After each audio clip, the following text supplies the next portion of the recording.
Sir, the decision by the OES that we can cover Malacanang, how does this affect the order earlier barring me from covering Malacanang I do not know about the order barring you. I have to clarify that the executive secretary just issued a verbal statement that pending appeal, you will be able to cover here in Malacanang. And having said that, the worst case scenario, even if you're barred, is you can cover the press briefings because we're televised live. So, I can cover the press briefings but not any events in Malacanang Palace. What's the basis for this order? As far as I know, and don't get this wrong again, you are still allowed until the appeal is resolved by the Court of Appeals. But earlier, If sir, it is sustained, then you will have to move to FOCAP, which is the media group for foreign correspondence, because the decision of the SEC is that you are foreign controlled. But while the appeal is pending, you're welcome to cover Malacanang, unless, of course, there's disorderly behavior.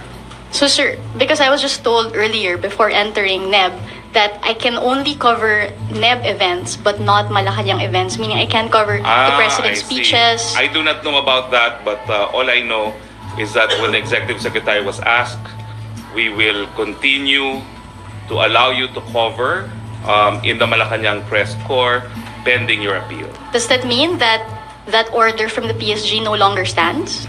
I do not know because I'm telling you that's what the executive secretary said yesterday. But So just inform them that you have a pending appeal and you're not yet a member of FOCAP. will the OES inform the PSG of this? I do not know. Maybe you should make representations for the OES to inform the PSG. But it's an OES order that I can cover, so wouldn't I they don't want to think so. enforce that decision? I do not think so. The executive secretary yesterday clarified that pending appeal, you can cover. May we just know more about this order to the PSG? Who issued it? I suggest you ask for yourself because We did, sir. I And they went did not want downstairs to to pick you respond. up in case there's a misunderstanding that I will not allow you to cover my press briefing. I went downstairs to pick you up to assure you that for now you can cover my press briefings. But that's the extent of what I can do as spokesperson. At least I can influence who will cover my press briefings, and you're still welcome to cover my press briefings. Sir, can you find out, sir, who ordered I the do not PSG? know. I think that's asking too much already. No? I was willing to pick you up downstairs to bring you here in case you were not allowed. I will probably pick you up from the gate in time for press coverage. I mean, press briefings if you are barred. But that's the full extent of what I can do because I only am able to control this press briefing. What do you think this PSG order says about Malacanang's commitment to press freedom? There's no denial of press freedom. We're televised. I'm just being barred from covering Malacanang events. No, you're not being barred because On no basis. you're number one. You're here asking questions. But I cannot enter Malacanang to cover the president's events later.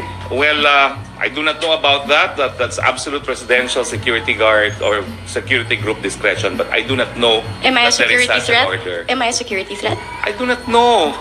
What I'm telling you is I do not know about the orders that PSG may have given because I'm not connected with PSG.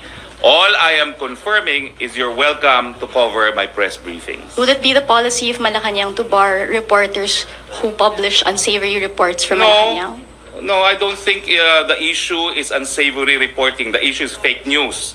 And pending legislation on who will be penalized for fake news, please understand that you're dealing with institutions that want also to promote the truth. One last question, Pia. Sir, the Senate hearing just confirmed all of our documents, the authenticity of our documents, and yet Malacanang calls it fake news.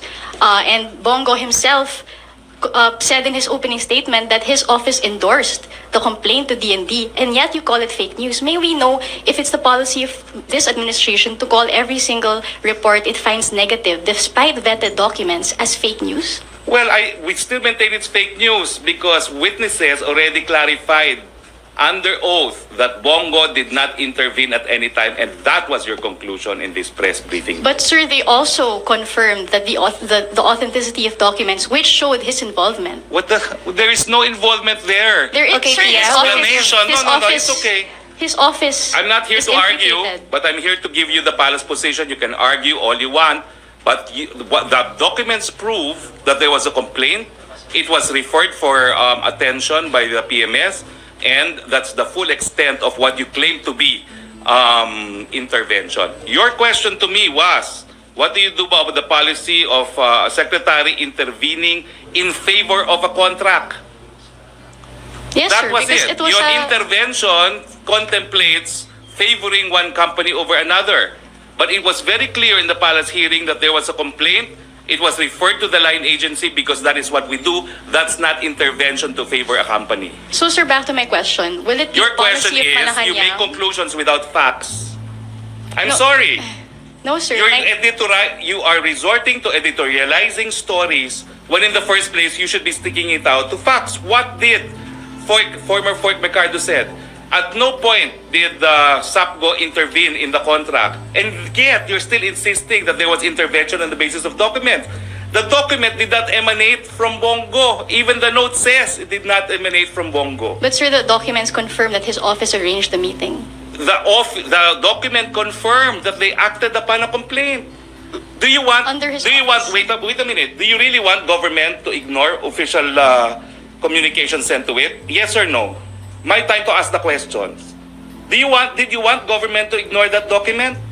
We're only trying to report the that's fact of it. the intervention. Yeah, but the thing is, you're already editorializing. You're already making a judgment that we were, or at least that SAPGO was intervening on behalf of a company. It was clear from the testimony. There was this communication which had to be referred, and you already called that intervention. You know, your story failed when the most interested party in this controversy, former Fort Mercado, belied your claim of intervention. That's why Malacanang said fake news. And we leave it to the people to judge who was telling the truth. Next Let's question. leave that point already. because Rose I can Novenario argue of till Hataw. kingdom come, and we would still have the same conclusion, fake news from Rappler.